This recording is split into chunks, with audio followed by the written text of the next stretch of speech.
भारत के दो सबसे बड़े आदिवासी समाज और उनका नेतृत्व करने के लिए बनी दो राजनीतिक पार्टियां। एक तरफ है 34 साल पुरानी गोंडवाना गणतंत्र पार्टी, जिसके पास आज महज एक विधायक है, और दूसरी तरफ है भारत आदिवासी पार्टी, जो सिर्फ 2 सालों में 5 विधायक और एक सांसद तक पहुंच गई है। आखिर कैसे कामयाब हुई भारत आदिवासी पार्टी और क्यों हाशिए पर है गोंडवाना गणतंत्र पार्टी, आज के वीडियो में हम इसी मुद्दे की पड़ताल करेंगे। नमस्कार और जोहार स्वीकार कीजिए। मैं हूं पुनीत कपूर और द अनकट स्टोरीज में आपका एक बार फिर स्वागत है। आज के वीडियो में सबसे पहले बात करेंगे गोंडवाना गणतंत्र पार्टी की।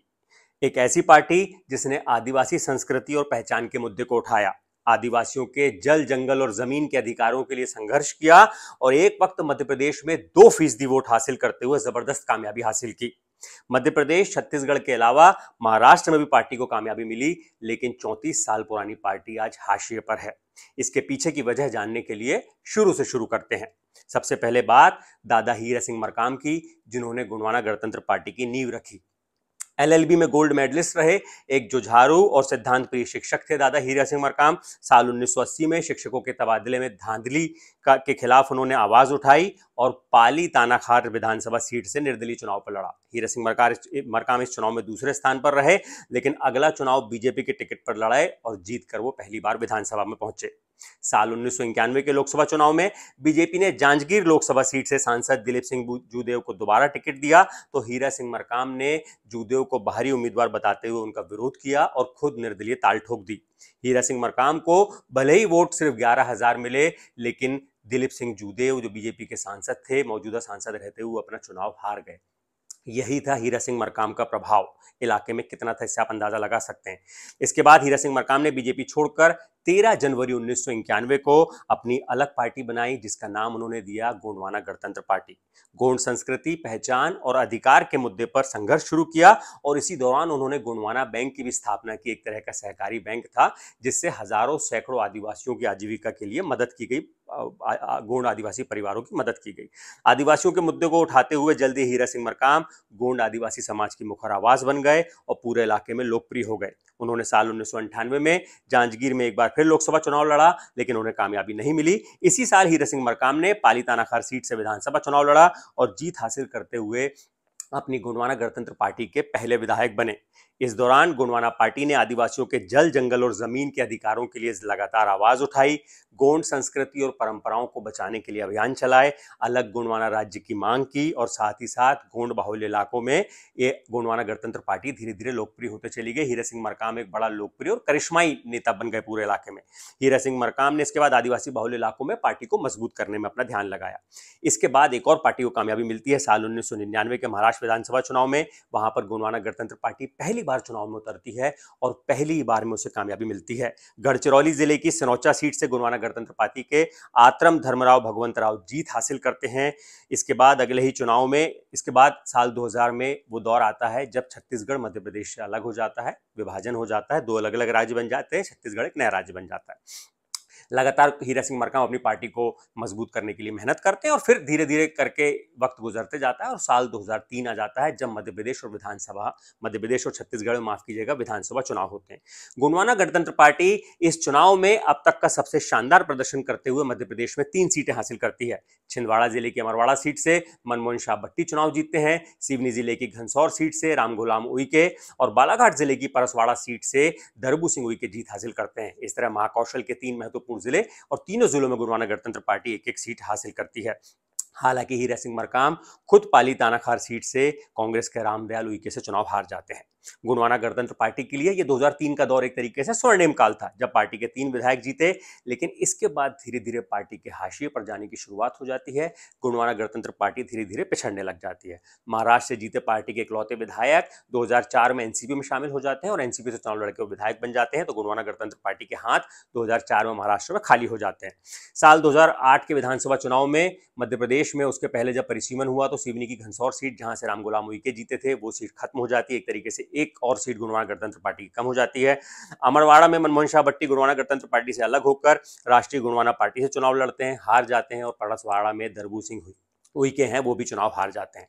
पार्टी के राष्ट्रीय अध्यक्ष खुद हीरा सिंह मरकाम भी पाली तानाखार सीट से इस बार चुनाव हार जाते हैं। इसके बाद लगातार पार्टी ने मध्य प्रदेश, छत्तीसगढ़ और महाराष्ट्र में विधानसभा का चुनाव लड़े, कई सीटों पर चुनाव लड़े, लोकसभा का चुनाव लड़ा, पर पार्टी के हाथ में कामयाबी नहीं लग पाती है।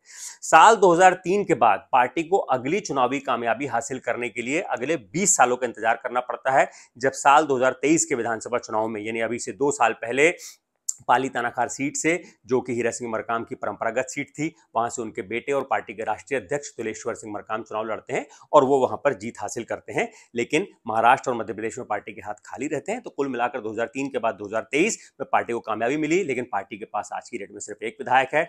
कई सीटों पर मध्य प्रदेश में, महाकौशल में खासतौर पर गोंडवाना गणतंत्र पार्टी का अच्छा खासा प्रभाव माना जाता है। कई सीटों पर हार और जीत का फैसला इस बात से तय होता है कि गोंडवाना गणतंत्र पार्टी का विधायक कितने, उम्मीदवार माफ कीजिएगा, कितने वोट लेके जाता है। लेकिन पार्टी जीतने की स्थिति में अभी तक नहीं पहुंच पाई है। तो सवाल यह है कि आखिर क्या वजह थी जिसने गोंडवाना गणतंत्र पार्टी को हाशिए पर ढकेल दिया। विद्वान इसके पीछे 4 कारण गिनाते हैं। पहला, लोकप्रिय चेहरे का अभाव। पार्टी के संस्थापक हीरा सिंह मरकाम एक करिश्माई नेता थे। वो इतने लोकप्रिय हुए कि मध्य प्रदेश, छत्तीसगढ़ और महाराष्ट्र के गांव-गांव के बच्चा बच्चा तक उन्हें जानता था। आदिवासियों के मुद्दों की कमाल की समझ और तर्क और तथ्यों के साथ अपनी बात कहने की कला, इसलिए हीरा सिंह मरकाम इतने लोकप्रिय हुए कि आज भी लोग उनको याद करते हैं। पार्टी में उनके जाने के बाद उनके जैसा कद कोई और हासिल नहीं कर पाया। उनके बेटे तुलेश्वर सिंह मरकाम युवा हैं, राष्ट्रीय अध्यक्ष हैं, लेकिन वैसा उनका कद नहीं है, वैसा करिश्माई व्यक्तित्व उनका नहीं है जैसा कि उनके पिता का था। एक कोई ऐसा, इस वजह से पार्टी जो है मध्य प्रदेश, छत्तीसगढ़ में उसकी वैसी अपील नहीं है जो पहले के दौर में थी। साथ में मीडिया का टेंशन भी उस तरीके से नहीं मिलता है। एक ऐसे नेता की कमी है पार्टी में जिसके पीछे तमाम आदिवासी एकजुट हो सकें। ये सबसे बड़ी पार्टी की एक अभी की जो डेट में कमजोरी जो विद्वान बताते हैं कि एक लोकप्रिय चेहरे का अभाव है। दूसरी वजह विद्वान बताते हैं संगठन की कमजोरी। शुरुआती 15-20 सालों में पार्टी ने अपने संगठन को मजबूत बनाने पर बहुत मेहनत की। गोंडवाना रीजन के हर एक गांव में, हर एक घर में लोगों को जोड़ा। युवाओं से लेकर महिलाओं और बुजुर्गों तक को पार्टी संगठन से जोड़ा। पार्टी का संगठन साल के 365 दिन एक्टिव रहता था। आदिवासियों के मुद्दों को लगातार सड़क पर उतरकर प्रदर्शन किया जाता था, उन मुद्दों को उठाया जाता था, प्रशासन से अपनी मांगें मनवाई जाती थी। वक्त के साथ साथ संगठन कमजोर होता चला गया। पार्टी और उसके ज्यादातर नेता आज ये आलम है कि चुनाव के ठीक पहले एक्टिव होते हैं, बाकी जो 4 साल है उसमें बहुत ज्यादा सक्रिय होते नहीं है। आदिवासियों के मुद्दों में ज्यादातर वक्त में खामोशी ही नजर आती है। तीसरा मुद्दा जो विद्वान बताते हैं, विचारधारा और मुद्दों में अस्पष्टता। विद्वान मानते हैं कि गोंडवाना गणतंत्र पार्टी की शुरुआती दौर में विचारधारा एकदम स्पष्ट थी। आदिवासियों की संस्कृति, परंपरा, भाषा और पहचान को बचाने पर जोर था। आदिवासियों के लिए अलग गोंडवाना राज्य की मांग और आदिवासियों के मुद्दों को मुखर आवाज देने का काम पार्टी करती थी। एकदम क्लियर लाइन थी। गुजरते वक्त के साथ पार्टी की विचारधारा की धार कम होती गई। पार्टी के पास कोई ऐसा मुद्दा नहीं बचा जिसके लिए तमाम आदिवासियों को एकजुट किया जा सके। साथ ही पार्टी ने गैर आदिवासियों को पार्टी से जोड़ने के लिए इस दरमियान कोई प्रयास नहीं किया। चौथी वजह जो विद्वान बताते हैं वो है स्थानीय मीडिया और सोशल मीडिया से ज्यादा कनेक्शन नहीं है। पार्टी के ज्यादातर नेता सोशल मीडिया पर बहुत सक्रिय नहीं रहते, इसलिए सोशल मीडिया के जरिए लोगों से कनेक्टिविटी नहीं होती है। जो स्थानीय मीडिया है वो उतना ज्यादा गोंडवाना गणतंत्र पार्टी के मुद्दों को अटेंशन नहीं देता है, इसलिए सुर्खियों में यह पार्टी बाकी के साल नहीं बनी रहती है। इक्का दुक्का नेता जरूर है यहाँ पर जिन्हें मैं खुद भी जानता हूँ, वो सक्रिय रहते हैं पूरे महाकौशल में, मध्य प्रदेश, छत्तीसगढ़ में, लेकिन मैं ओवरऑल पूरे सिनेरियो की बात कर रहा हूँ। ज्यादातर सीटों में पार्टी सोशल मीडिया पर उतनी एक्टिव नहीं है, स्थानीय मीडिया से कनेक्टेड नहीं है। इस बारे में जब हमने पार्टी के राष्ट्रीय अध्यक्ष तुलेश्वर सिंह मरकाम से बात की तो उन्होंने पार्टी की कमजोरी के पीछे जो वजह बताई, उन्होंने बताया कि कांग्रेस और भारतीय जनता पार्टी लगातार गोंडवाना गणतंत्र पार्टी को कमजोर करने में लगी रहती हैं, तोड़ने का काम करती हैं। मरकाम बताते हैं कि पार्टी ने लगातार आदिवासियों के मुद्दों को लेकर संघर्ष किया है, जिस वजह से सरकार को वन अधिकार अधिनियम 2006 लाना पड़ा। मरकाम बोलते हैं कि पार्टी आदिवासियों के जल, जंगल और जमीन के हक के लिए आगे भी संघर्ष करती रहेगी और आने वाले चुनाव में पार्टी मजबूत होकर उभरेगी। ये है गोंडवाना गणतंत्र पार्टी के जो राष्ट्रीय अध्यक्ष है, वो इस तरह की बात कहते हैं, दावा करते हैं। ये तो बात हुई गोंडवाना गणतंत्र पार्टी की। अब बात करते हैं हम भारत आदिवासी पार्टी की। भारत ट्राइबल पार्टी से अलग होकर राजकुमार रोत समेत दूसरे नेताओं ने 10 सितंबर 2023 को भारत आदिवासी पार्टी की नींव रखी और 2 महीने बाद, यानी सिर्फ 60 दिनों के अंदर, पार्टी ने राजस्थान और मध्य प्रदेश में तहलका मचा दिया।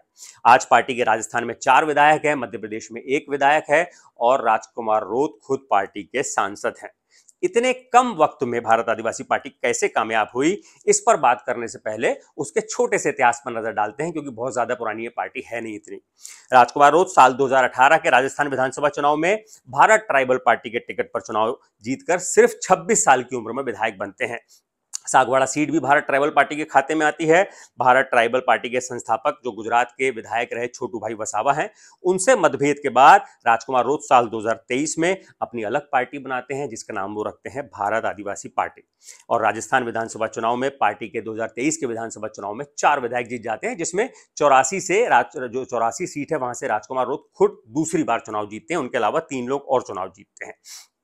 राजकुमार रोत, बड़ी दिलचस्प बात है कि इस चुनाव में 68,000 वोटों से बीजेपी के उम्मीदवार को हराते हैं। इस दौरान मध्य प्रदेश में हुए विधानसभा चुनाव में भी रतलाम की सैलाना सीट से जो झोपड़ी वाले विधायक के नाम से मशहूर आप जानते हैं कमलेश्वर डोडियार, वो भी भारत आदिवासी पार्टी के टिकट पर जीत हासिल करते हुए तमाम चुनावी विश्लेषकों को चौंका देते हैं। कुल मिलाकर 2 राज्य और 5 विधानसभा की सीटें भारत आदिवासी पार्टी के पास महज 2 महीने के अंदर हो जाती है। इसके बाद आया साल 2004। राजकुमार रोत ने विधायक रहते हुए बांसवाड़ा सीट से लोकसभा का चुनाव लड़ा और बीजेपी उम्मीदवार को 2.5 लाख वोटों से हराते हुए इतिहास रच दिया। राजकुमार रोत ने इसके बाद विधायकी छोड़ दी और फिर 84 सीट में हुए उपचुनाव में भारत आदिवासी पार्टी के नेता अनिल कुमार कटारा ने जीत हासिल करी। भारत आदिवासी पार्टी ने सिर्फ 1 साल में इतनी कामयाबी हासिल कर ली जितनी गोंडवाना गणतंत्र पार्टी 34 सालों में भी हासिल नहीं कर पाई, क्योंकि गोंडवाना गणतंत्र पार्टी का कभी कोई सांसद नहीं रहा और एक दौर में कभी 5 विधायक भी नहीं रहे, जो भारत आदिवासी पार्टी अपने खाते में ला चुकी है। विद्वान पार्टी के जो मजबूती के पीछे 4 वजह बताते हैं, वही 4 वजह हैं जिनकी वजह से गोंडवाना गणतंत्र पार्टी कमजोर होती गई। सबसे पहली वजह लोकप्रिय चेहरा। भारत आदिवासी पार्टी के संस्थापक राजकुमार रोत बेहद लोकप्रिय और एक करिश्माई व्यक्तित्व वाले नेता बन चुके हैं, जो दक्षिणी राजस्थान में बेहद लोकप्रिय हैं। राजस्थान, मध्य प्रदेश, गुजरात और महाराष्ट्र के भील बाहुल्य इलाकों में उनकी जबरदस्त अपील है। आदिवासी मुद्दों की कमाल की समझ और अपनी बात तर्क और तथ्यों के साथ इस तरह से कहते हैं कि लोग बड़े गौर से, बड़े ध्यान से उनकी बात सुनते हैं। दूसरी बात है विचारधारा और मुद्दे एकदम स्पष्ट और साफ हैं। राजस्थान विधानसभा चुनाव के दौरान भारत आदिवासी पार्टी ने राष्ट्रीय पार्टियों की तरह बाकायदा अपना घोषणा पत्र जारी किया, जिसमें उन्होंने 21 तरह के वादे अलग अलग लोगों से किए। जो भील बाहुल्य जिले हैं इन 4 राज्यों के बहुत शिक्षा और स्वास्थ्य के क्षेत्र में बहुत पिछड़े हुए हैं, इसलिए भारत आदिवासी पार्टी ने वादा किया कि इन मुद्दों पर ध्यान दिया जाएगा। विधायक 60% रकम शिक्षा और स्वास्थ्य को बेहतर करने के लिए खर्च करेंगे। इसके साथ ही अलग भील प्रदेश का जो मुद्दा है लगातार जोर शोर से उठा रहे हैं, इसलिए वो बेहद सुर्खियों में बना हुआ है। साथ ही साथ पार्टी भील समाज की संस्कृति, परंपरा, भाषा और भील प्रदेश के मुद्दे पर लगातार लोगों को एकजुट कर रही है। इस तरीके के मुद्दे उठा रही है कि लोग लामबंद होकर उनके पीछे आते जा रहे हैं। लगातार सोशल मीडिया में आप इस तरह की खबरें देखते भी रहते होंगे। तीसरी बड़ी वजह जो विद्वान बताते हैं, मजबूत संगठन। भारत आदिवासी पार्टी ने अपने गठन के बाद से ही पूरे इलाके में संगठन की मजबूती पर बहुत ज्यादा ध्यान दिया। लगातार बैठकें करके गांव, तहसील से लेकर जिलों तक पार्टी के संगठन की रूपरेखा बनाई, तमाम लोगों को पार्टी से जोड़ा। सोशल मीडिया पर स्थानीय भाषा में कंटेंट डालते रहते हैं और लगातार लोगों से कनेक्टेड रहते हैं। आदिवासियों के मुद्दे पर सड़क से लेकर सोशल मीडिया तक पार्टी लगातार सक्रिय रहती है, इसलिए लोगों से बेहतर कनेक्ट हो जाता है। और चौथा, जिसका जिक्र मैं आपको इसी में कर रहा हूं, कि सोशल मीडिया और स्थानीय मीडिया का टेंशन बहुत मिलता है। पार्टी के तमाम नेता सोशल मीडिया पर बहुत एक्टिव रहते हैं, आदिवासियों के मुद्दों को उठाते हैं, जो लगातार उनके लिए काम कर रहे हैं उसको लोगों को बताते हैं, तो लोग लगातार सोशल मीडिया पर उनसे कनेक्ट होते हैं। और साथ ही साथ स्थानीय के साथ राज्य मीडिया और तमाम दूसरा राष्ट्रीय मीडिया का भी उनको अटेंशन काफी मिलता है। राजकुमार रोत जो खुद सांसद हैं, लोकसभा में जब भाषण देते हैं तो उसकी भी चर्चा होती है। वो अलग आदिवासी कोर्ट की मांग करते हैं, जो आदिवासियों के मूल मुद्दे हैं उनको उठाते हैं। इसी वजह से पूरे देश में राजकुमार रोत जो है लोकप्रिय हो चुके हैं आदिवासियों के बीच में। तो ये 4 वजह हैं कुल मिलाकर। तो कहानी इन दोनों बातों को समझने के बाद ये साफ होती है कि गुजरते वक्त के साथ गोंडवाना गणतंत्र पार्टी की धार धीरे धीरे कमजोर होती गई। वहीं भारत आदिवासी पार्टी ने नई ऊर्जा, बहुत बेहतरीन मजबूत संगठन और साफ एजेंडे के बलबूते पर लगातार आदिवासियों को एक नई उम्मीद दिखाई है। तो कुल मिलाकर ये जो मेन वजह है क्यों भारत आदिवासी पार्टी कामयाब हुई और क्यों वो गोंडवाना गणतंत्र पार्टी हाशिए पर है। और जाते जाते आपको एक सवाल के साथ छोड़ जाते हैं कि ये देखना आगे आने वाला जो वक्त है, इसका जवाब उसके साथ मिलेगा कि क्या भारत आदिवासी पार्टी गुजरते वक्त के साथ अपनी धार आगे भी बरकरार रख पाती है और क्या गोंडवाना गणतंत्र पार्टी अपनी खोई हुई धार को वापस हासिल कर पाती है। ये वो सवाल है जिसका वक्त आगे आने वाला वक्त ही देगा। तब हम एक बार फिर आपसे चर्चा करेंगे। ये वीडियो आपको कैसा लगा इसे आप कमेंट करके हमें बताइएगा। दोनों पार्टियों की कमजोरी और मजबूती के लिए कोई और मुद्दा, कोई और वजह आपको लगती है तो वो भी आप हमें कमेंट में जरूर लिखकर बताइएगा, उससे हमारा भी ज्ञान बढ़ेगा। इस वीडियो को आप लोगों से शेयर कीजिएगा और हमारे चैनल को सब्सक्राइब जरूर कीजिएगा। शुक्रिया।